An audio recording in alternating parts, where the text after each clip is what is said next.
Today's topic is somewhat unusual. Fortunately, we also have an unusual person with us. The topic is how to help poor people and yet at the same time make some money in some other things that you are doing. Hello, everyone. Good to be with you once again. Today, we have with us Lalith Gunaratne. He has helped people with solar power, renewable energy, poor people in Sri Lanka and Africa. And as he told me, he's also a committed capitalist. He has owned a company and made money. He's also interested in how corporations behave. Enough introduction, Lalit. Over to you. Thank you, Subodh. It's such a pleasure to be here with you today. Yes, I guess I call myself a bit of a paradox because I am very liberal in my thinking, but at the same time, when I started a solar energy business with two partners, we all got together and we started that business, and we were just in our mid-20s when we started business. So that was, Which I would year? say, So that was Lalit, in 1984 when we came to Sri Lanka. So I graduated as an engineer in Canada, engineering technologist in Canada. My cousin Viren Pereira also graduated in a degree of commerce. So both of us decided that we wanted to see the world before we start our life in Canada. So we did a trip overland in a Volkswagen pop top, following a path of a book by James Michener called Drifters. So we were on our way to Australia. We were 25 years old, and then stopped in Sri Lanka, where this was where we were born. And one thing led to another, and one of our cousins came up with an idea of a solar-powered water pump. So that then kind of prompted us to see whether we can do something with it. We were open-minded. We went and met Sir Arthur C. Clarke, who's a science fiction writer who happened to be living in Sri Lanka.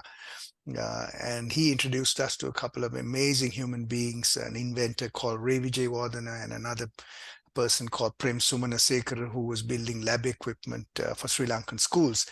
And Mr. Sumanasekara had an agency from Atlantic Richfield, Arco Solar, was bringing down solar cells and solar modules to put as a lab experiment. So he actually got the two of us under his fold and gave us a little space in his factory to help us to make this contraption. So it was a solar powered water pump. We had it was on a wheelbarrow. So we had a floating pump, a solar module on top. You could move it around in your yard and then get some water off a river or a well or whatever. So one thing led to another, and it got in the newspapers, and then the government got interested in this. So invited us to go up to the farming areas to demonstrate this to the farmers. So we started demonstrating it to the farmers, and the farmers told us, well, this is great. We have kerosene lamps in our homes, and this pump is neither here nor there. It cannot irrigate large scale paddy fields. It can just do a garden, but can you give us lighting systems, because we are in desperate need of a lighting system because we are using kerosene lamps right now. So we switched gears and ended up, to make a long story short, ended up buying technology to manufacture a solar module in Sri Lanka from a Canadian company who inspired us to look at setting up a manufacturing base, because we were told that silica sand is a base for a solar cell. Eventually, we had the vision to set up a business that would eventually manufacture solar cells in Sri Lanka. So we ended up, getting luckily becoming a part of a USAID private enterprises promotions project, which was run by Coopers and Lybrand, and they did market studies for ventures. So we applied for that, and we were lucky to have got on board. And with that program, we ended up doing our own surveys, going to the rural areas of the country and doing surveys to see whether this business had an opportunity. That was our really first encounter of rural people, and we found that there were many households in rural areas. We have this image of a rural area as a thatched house and a mud hut, but there were many permanent homes with permanent roofs, and where people were earning maybe $2,000 a year at that time, and 2-3 acres of land and paddy and other crops and all that too. So we clearly saw that there would be a market for this. And the market study showed that if there was microfinancing available, for instance, this would become a viable business. So we ended up with that market and the feasibility study. We ended up raising $900,000. It was 24 million rupees at the time through the development banks in Sri Lanka, and we were very lucky. As young and foolish as we were, we had very wise mentors. Let me stop you there. Yes. Not young and foolish, but pioneers. Well, yes, pioneers. But I must say, though, at that age too, we never take no for an answer. You have a vision that this can work. There's a market there. People needed it. People willing to pay money for it.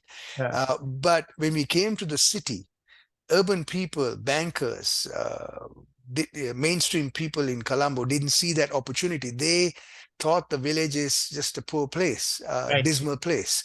So we were trying to paint this picture to say, no, not at all. It's a vibrant place, in fact. So it took a bit of convincing. We, in fact, put a bunch of bankers into a bus and took them to the villages. And I was shocked. These were Sri Lankan born and bred bankers and all that, who've grown up in urban areas, who probably studied overseas and come back, really hadn't gone deep into the rural areas to see these opportunities. That was my experience too. Yes. The bankers are more comfortable on the golf course than anything else. That's the only grass field they've seen. Yes. So we managed to convince them that this is a viable business, and this also, we also very articulate about the future of the business, a vision that we had to create a long-standing venture for Sri Lanka to eventually manufacture. So we started by assembling solar modules. In fact, right behind me is the first solar panel that we manufactured. Wow. I see it there. Yes. So we started by manufacturing, by assembling, by importing the solar cells and assembling the substrate and making the solar panel, and we were going to move to the next stages of manufacturing cells and all that too. So we also convinced the government to give us certain tariff advantages to protect the business for a while, to let us import solar cells without duty and all that too, so we can manufacture these and market them. So we thought,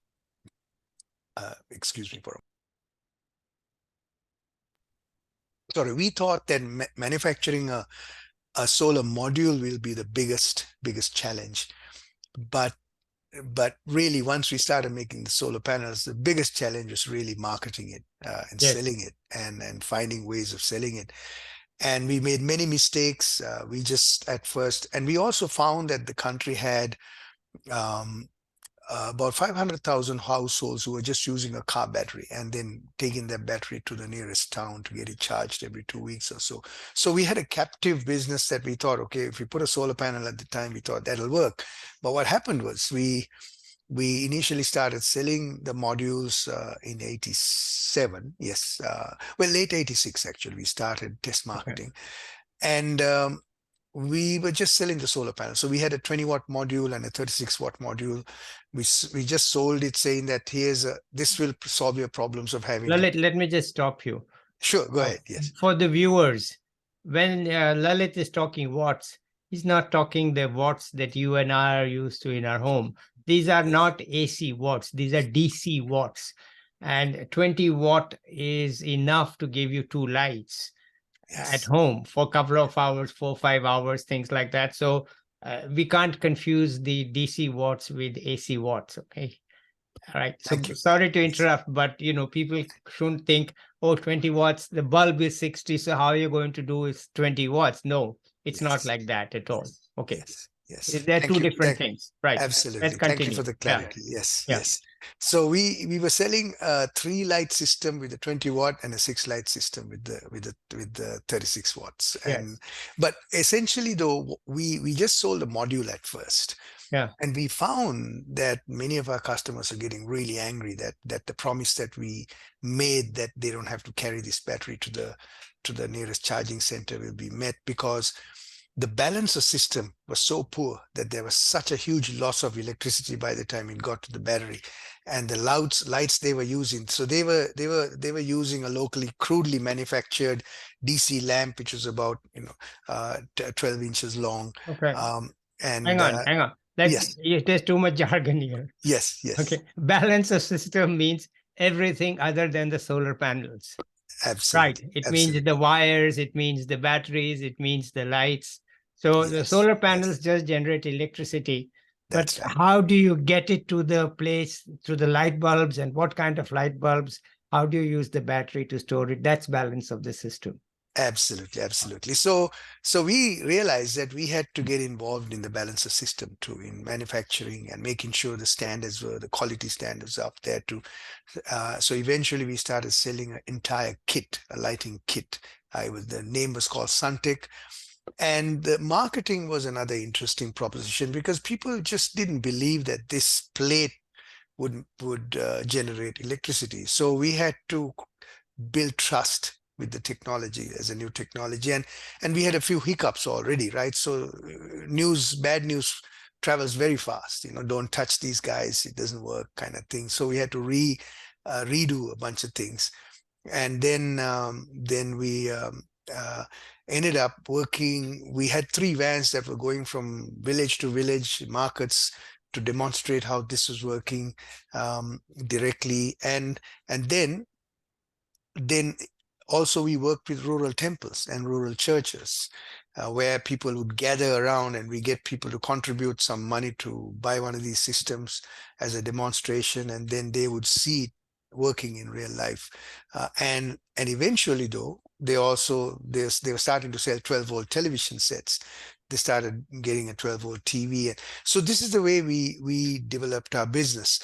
But one of the things that really made an impression on me was the people's mindsets and people's psyches. And these people, they sold a cow to buy one of these systems, because a mother would bring a child to me and say, blow your nose, and black soot would come through their noses, because they would be studying on top of a kerosene lamp. So they were desperate to move away from there. Yeah. Every so often a lamp would fall over and Mm. create mayhem.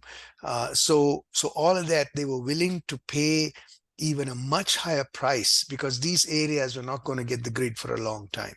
Right. And also to let you know, the cost of a solar module and a system for the amount of light that you got, amount of power you got, was way higher than if you had the grid, right? But people are showing a willingness to pay if the government wasn't going to bring the grid to them. So they were going to start on their own. So there were a couple of implications there too, because the local MPs were getting mad at us, because their promise to provide electricity for votes was being taken away by us, and people were now taking charge of their own utility needs. So that was a bit of a problem for the government too. So then the other thing was that people found it hard to come up with the money upfront, the entire amount upfront. So we involved, first of all, a bank called People's Bank, which was harder because the People's Bank didn't have a rural network as such. The branches were in the main towns. So then we worked with a non-profit NGO called Sarvodaya Shramadana Samiti, which had a microfinancing arm, and we developed a partnership with them, which made it so So much easier. let me say the name again for Yes, people who may not know. It's just called yes, Sarvodaya. yes, Sarvodaya is one of the topmost NGOs in Asia, and certainly the very excellent and good NGO in Sri Lanka. absolutely, Yeah. absolutely. So we partnered with them. That then helped us to expand the market. Now, as I said, while all this is happening too, it was a huge learning curve for me.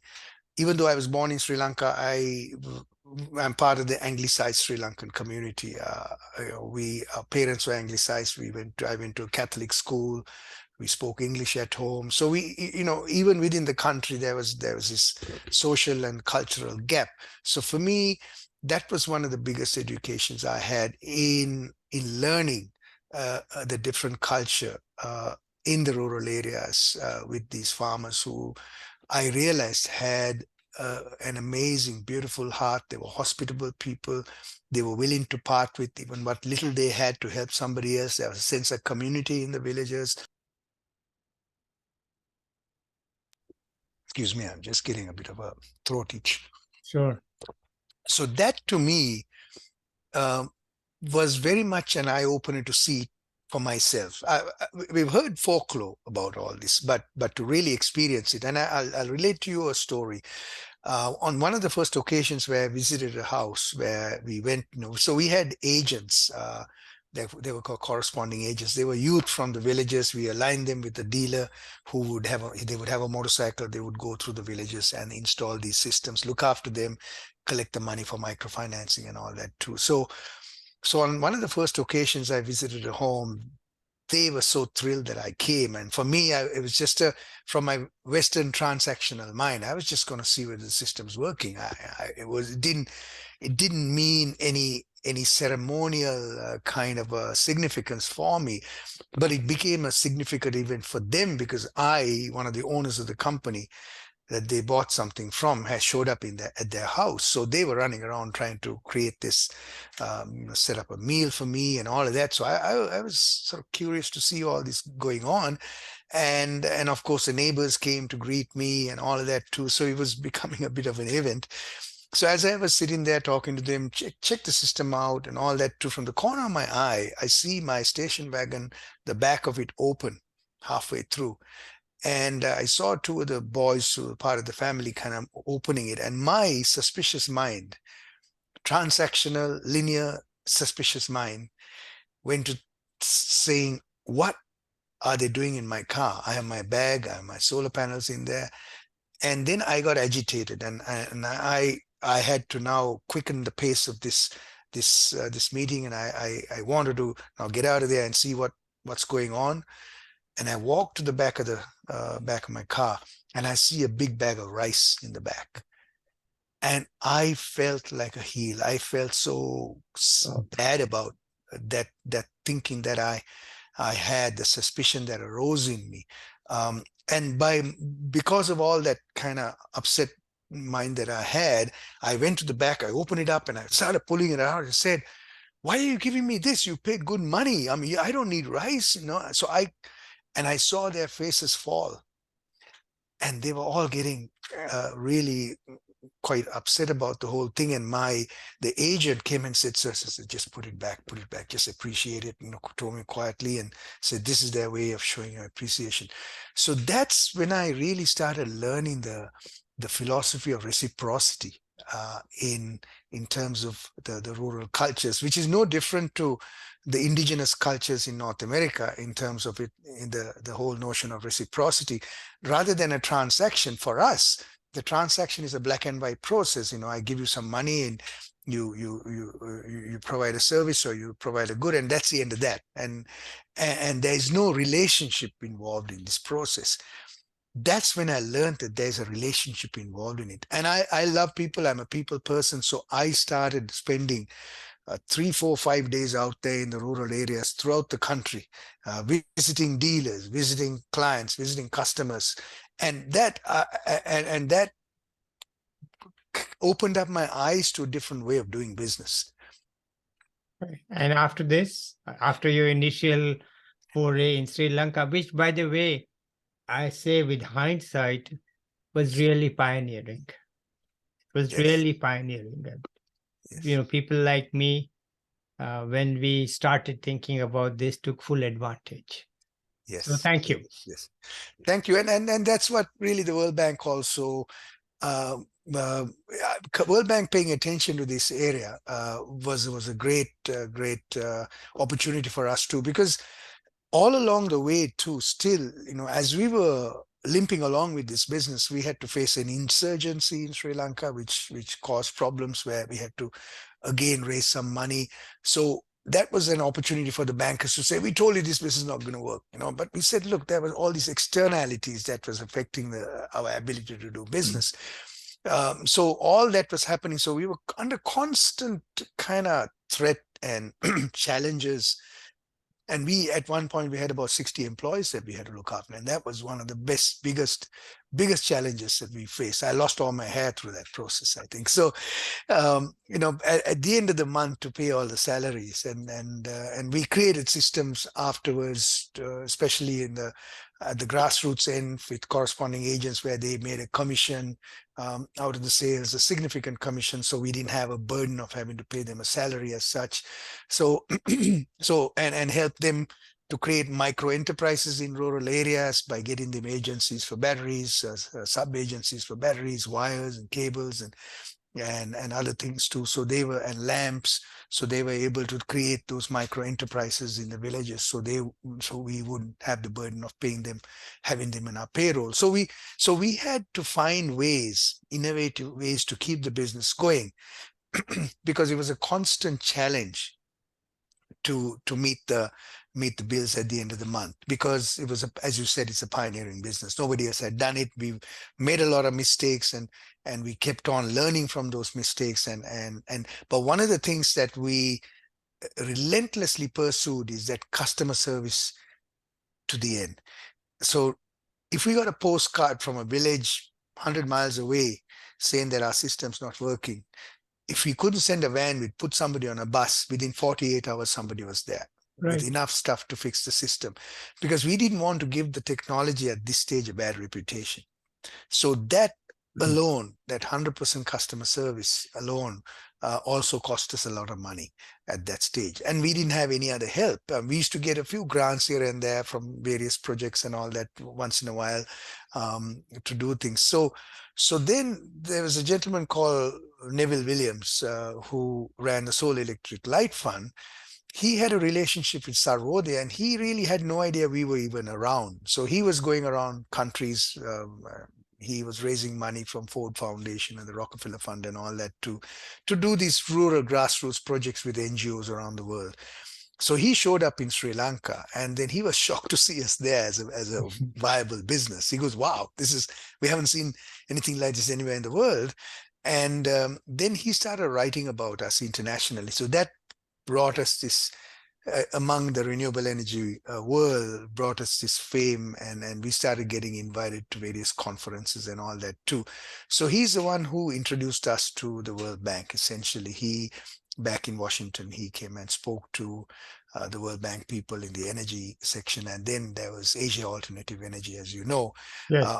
So everything kind of came together at that time with Loretta Schaefer heading that unit. And Yes. Loretta Schaefer was a very special person who, an unconventional banker who did incredible things. So we really worked closely with Loretta, and luckily for us, Anil Cabral was there, and I think he got special permission from the bank to do some work in Sri Lanka, because I think former nationals are not allowed, right? So him being there, we took him on a tour. Because he spoke the language, he was able to really drill down and ask people hard questions and all that too, independently of us, and to find out whether this is really working, whether this is so having him became a great asset. So the natural process would have been for the World Bank to come in and go through the Ministry of Energy and all of that too. And I'm sorry, and the Ceylon Electricity Board and all of them were not supporting us at all. The mainstream was not supporting us. So when the World Bank started, and I remember there was Ms. Heping Wu and a Dr. Malhotra who I met. And actually, in that conversation, Dr. Malhotra got really mad at me because I said, if you take this, do this with the conventional methods through the Ministry of Energy, Ministry of Finance, this money is never going to go to renewable energy. Right. And he actually, we started an argument, and he was not happy with what I said. But then when Anil Cabral came, so because of our involvement with the National Development Bank and the DFCC development banks in Sri Lanka, we knew that they had other World Bank programs that had different models of operation. So I went to the National Development Bank and found a model where you could channel the funds through the private sector and the private sector banks directly to private companies in a different way. So I drew a diagram and I presented to Anil, and Anil still has that diagram where said, okay, come through a development bank. A development bank then can offer these loans to the commercial banks at a favored rate, and then the commercial banks can then the Sarvodayas and the likes of them can access this money. Companies like us can access the money in a different way rather than it getting lost through the federal through the government system. So that's the model that the Energy Services Delivery Project really used in bringing the $100 million for solar. But in the meantime, one of the other things that happened was as we were building the solar. Lalith, Sorry, let go me ahead. just Subodh. interrupt. Yes. This Yes. project was not in the 1980s. This project was in 1998, as I remember. It was around that much time. later. Right. Much It later. was in Yes. 1998. Yes. And, the World Bank people, I won't take the name that you mentioned. Most people resisted this whole business, but there Yes. were a few people there who were quite interested and enthusiastic. Yes. And, Yes. the ESD project, as you call the Yes. Energy Services Delivery Project, was Yes. indeed was the second one. The first one was Indonesia, similar Yes. approach, and the second one was Sri Yes. Lanka. Right. Right. And then finally Bangladesh, where it Right. has really Right. worked very Right. well. Right. Actually, it all started with the finesse Yes, I know. workshop in Yeah, yeah, I know. Malaysia. That's Yeah, when we got exposed. So 91 yeah, is when I got involved with the World Bank right. with Matthew Mendes and all of them Yeah.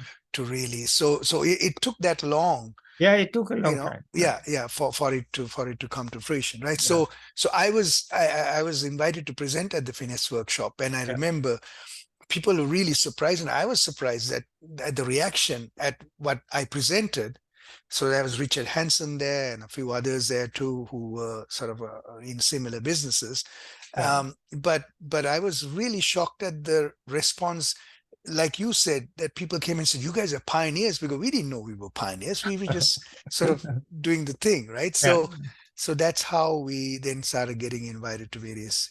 So the point I'm saying is, the World Bank getting involved in this whole program added a huge legitimacy to decentralized renewable energy technologies. Yes. And in the meantime, in 1989, we formed at first it was an informal group under Intermediate Technology Development Group. We Yes. formed it called a group called Energy Forum, because we found that the microhydro promoters were insulting solar and every other thing. Say this is the best technology. We found that the biogas people are saying one thing. We found that the wind power promoters were saying something else. So we thought, no, it's not good for us to really criticize each other when we should be really coming together. So we formed the Energy Forum of all the promoters of different technologies, and then created an entity which became an entity on its own finally. And I was one of the conveners and the founders of that Energy Forum. It was a nonprofit. And and the Energy Forum really did some incredible work, including establishing the Microhydro Consumers Association, which ended up getting World Bank funding to formalize and grid connect some of those off-grid microhydros too. So hang on, Lalit, let me just explain to the viewers. Sure. Many of the estates in Sri Lanka had built their own little dams, what he's calling as microhydro, to generate electricity, right? And Yes. then there was at that time a thought, some of them had fallen into disrepair. And then the idea was to bring them back to life and make them part of the grid system. And that's what you are mentioning, right? Well, apart from that, ITDG had done projects in rural villages with waterfalls. Yeah. In Nepal, and then they pioneered in Sri Lanka with a Pelton wheel that was locally made, and using an alternator and inverting it and generating the electricity. So So those projects were outside the estate system. So they were in Right. They were pockets of outside. villages, yes, Right. Right. around, and they were off grid, Right. and they used a cooperative system. So ITDG created a cooperative in the village, and it worked with every village virtually has a funeral cooperative. It's Yes. called Death Benefit Society. Yes. So they worked around the Death Benefit Society to build this cooperative and many of these projects. So they were some of them were like 5 kilowatts, some of them were up to 100 kilowatts. Small systems, rather 100-watt systems to so small systems rather, and they were crudely wired. The homes Right. were crudely wired, and then and so what we were able to do was to bring safety standards, bring to the Energy Forum. We also brought governance standards for these systems. So there was a fair process involved in it, and eventually some of these projects were eligible to go after the World Bank funding to get Yeah. get Okay. grid connected. So anyway, I mean, I just wanted to paint a picture of the history of this, which was obviously emulated around the world, and you are very much a part of that Oh, process. I Yes, am a late comer to it, I am no pioneer. I am a desk jockey. I am not the kind of guy who does the things that you did. And my main contribution in all of this was really to design the subsidy scheme, right, right? right, And to make sure that the banks understood what they could do. In fact, when we went to a bank in Indonesia, and we asked them to lend the money, he says, "What's in it for me? Why should I do it?" I said, "Look, I'll get you a photograph with the president of Indonesia." He says, "Okay, yes, we'll do it." yes, And yes, actually, yes. he did get his photograph with the president of Indonesia. Nice. So That's he said, nice. "Yeah, we'll do it." Okay, that's a good Yes, enough reason, because you yes, can't yes. deal with people simply on technical basis. Sure. You have to deal with them on a personal basis. And that was my contribution, because could not get the we could not get the minister in Indonesia to agree, because he had the same kind of issues. Right, And right. so, even though I was not the team leader, my boss said, "Subodh, you better go and tell the minister what Right. it's like." And ministers, you get to talk 2 minutes. After that, they don't listen to you. So they don't want economic theory, nothing. So I told him a story. He says, "If that's the case, do it. I'm for it." Right, right, right, This is right, my right. role. It's not like to do hands-on work and pioneering Sure, work, sure, but sure. to formalize it and to make it happen, and to build on the great work that Mark Hankins and you and Rob DeLange in Indonesia, Richard Hansen, and many of the other pioneers who were hands-on, the work that they were doing, we could build on that. Yes, yes, Right? yeah. No, and you facilitated a lot of those processes, I right? So, did, I did, and because there was a yes, lot of resistance in the World Bank. There's yes, one staff member who said, "Why are you doing rural electrification when the main utility, in your case, it would be the Ceylon Electricity Board, is yes, not good enough?" I said, yes, "Yeah, the reason is, why are we running rural schools when the university in the country is not top rate?" He said, "But yes, it's a different story." I said, "How? You still got to teach the children, even though you..." She says, "Okay, do it." yes, This is my role, to get it yes, yes, through the yes, system, to yes, fight for it when everybody was against it. yes, Everybody, yes, everyone except Loretta Schaefer, as you rightly yes, mentioned. yes. Everybody else was saying, "No, this doesn't make sense." Anyway, I'm sorry to interrupt, but No, go no, ahead. no, no. Yeah, So this is it. I mean, I remember when I was on a holiday because my parents lived in Canada. I came to Canada and I told Loretta I'm in Toronto. Loretta said, "Can you come to Washington D.C.? I'll pay for your ticket from Toronto." I said, "Why?" "I want you to make a presentation of what you're doing." yeah, And she assembled a bunch of people into a room, and yeah. I made a present. I don't know whether you were there. No, I wasn't there. Yeah, I made a presentation Yeah, about the business, and a lot of hard questions were asked, and there were a lot of cynics in that room. They were yeah, asking me some really difficult questions, yeah. and I was answering them because we had a viable business. We were making Right, business. I right. was there. So that, and Loretta said, that really changed a few people's minds too, at least to get out of the way rather than Yeah, getting in Yeah. the way. So I think, at the end of the day, the people like Loretta and Mac Cosgrove Davies, who worked very closely with us, Yes. as well as there were many others. Yes.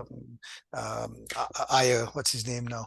Anyway, so um, um, they listen to us too. So Yes. one of the couple of the things that happened. So, for instance, when the World Bank funds were coming through, they said, look, you're going to have to use a battery that's ASTE standards, blah, blah, blah, blah, blah. We said, look, we've been using a locally made Excite battery Yeah. and the battery works well.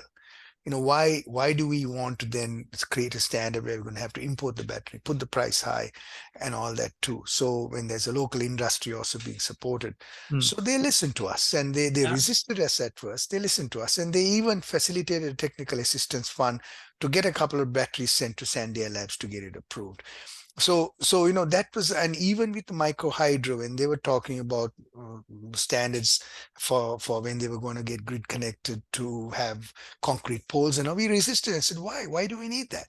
Yeah.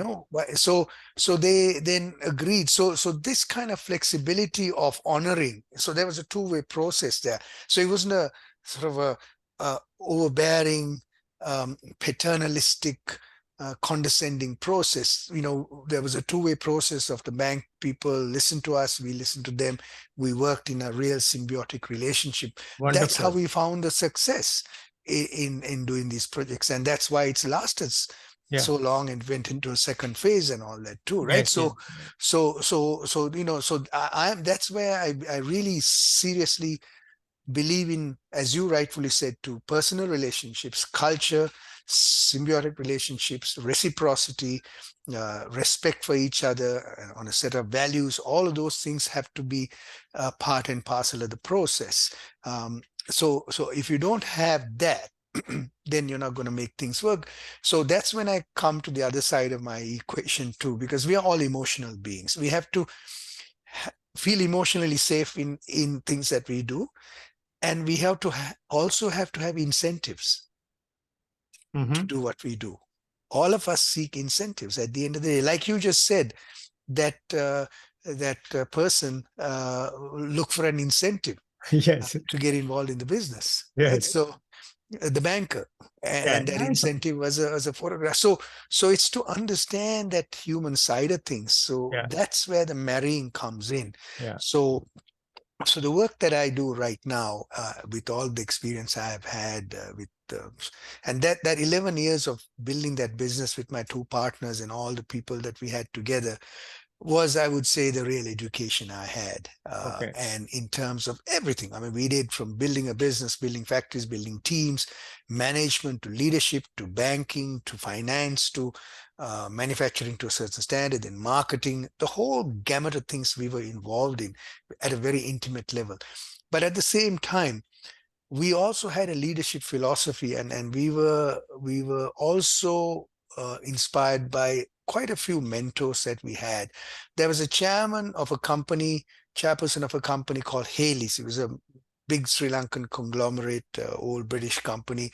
There was a chairman called Lal Jayasundara. So Lal is a very senior executive in Sri Lanka. He gave us the privilege of his time. At least once a month, we'd spend 3-4 hours with him.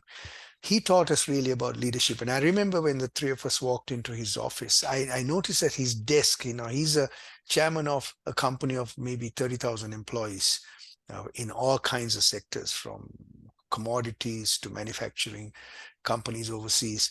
And I thought, how can a chairman have an empty desk and just a telephone? And then he took us to the room, and we spent 4 hours with him on the first day in the lounge area of his office. Suddenly we realized 6 o'clock, I said, Mr. J, we've spent 4 hours with you. Boys, relax. I am the chairman of the company. I'm the leader. I don't do the stuff out there. I've got good people working for me. He said, we got 8 companies. I think he said, I get 8 faxes at the time. I know what to see. If something's wrong, I reach out to the CEOs and I figure things out. And then he showed us, he said, I have to be 99.9% leadership and 0.1% managing. Right. Right. Right. Right. When you get involved in micromanaging things, that's when businesses fail, he said to us, which was a great lesson for us, because then we started, and we were young enough to also understand that, and we started breaking down the hierarchical cultures that were endemic in countries like Sri Lanka. And our staff, our team members also were quite uncomfortable with that whole thing at first. Like, I remember the first meeting we had after about a week of the factory in operation. We told everybody, okay, what are your suggestions? Anything that you need to tell us that we need to change? Not a peep out of them. Nobody would say anything because of that hierarchical nature. You don't speak to your elders, you don't speak to Right, your right. I teachers. understand. I uh, understand. so then we decided to put a box. We said, look, don't even put your names. That box was full at the next morning. Yeah, I And understand. it was incredible ideas, including there were women who were doing the soldering, and our factory was actually, we got it employed by a vocational training center for differently abled people, so everybody had a disability there.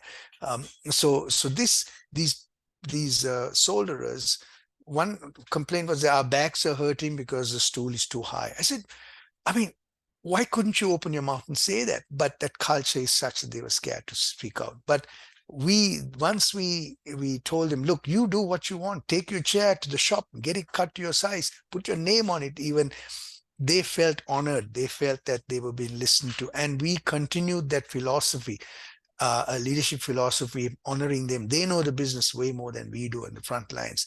So we ended up manufacturing the solar modules at such a high quality that BP contracted us to manufacture their modules, subcontractors too. And their BP engineers came and tested the systems out and all of that too, and they gave us sanction to do that. But it didn't happen because of us. It happened because we had a great general manager and a great team on the ground who were very technically competent and also who were committed, who cared. So Kaizen, continuous improvement, and all of those things happened as a result of that. So all I'm saying is, for 11 years, we learned so much from that business, and that's what has informed me for the rest of my life in terms of everything I do is Okay, as a result of that. great, Lalit. It's time to end. It's been very fascinating and really, for me, very, very useful to know because, I knew things, but from the sky level. Now I know from the ground level as to what it took. So thank you very much. You have any final words to say? Thanks, Subodh. So my final words are: at the end of the day, our human beings are thinking, feeling human beings. So how do we marry the transactional processes of typical businesses with the human psyche and human needs, and that's where the emotional intelligence comes in. And I believe that if we have leadership like that, we can also change the world in many ways too. So Well, you did change the world, no doubt about it. Everybody in Sri Lanka now has electricity, and you and people like you and Neville Williams, all these people, they really did the groundwork that made things happen around the world. And today we see the Bangladesh has more than 5 million homes with rooftop solar, wow, I and didn't realize that. yeah, it's 5 million homes Yeah, with rooftop yeah, solar. And that was built on the Indonesia and Sri Lanka models. The whole right, approach right. there follows what was there in the Indonesia SHS and the Sri Lanka ESD projects. That's what was in the Bangladesh model. And they have really implemented it well.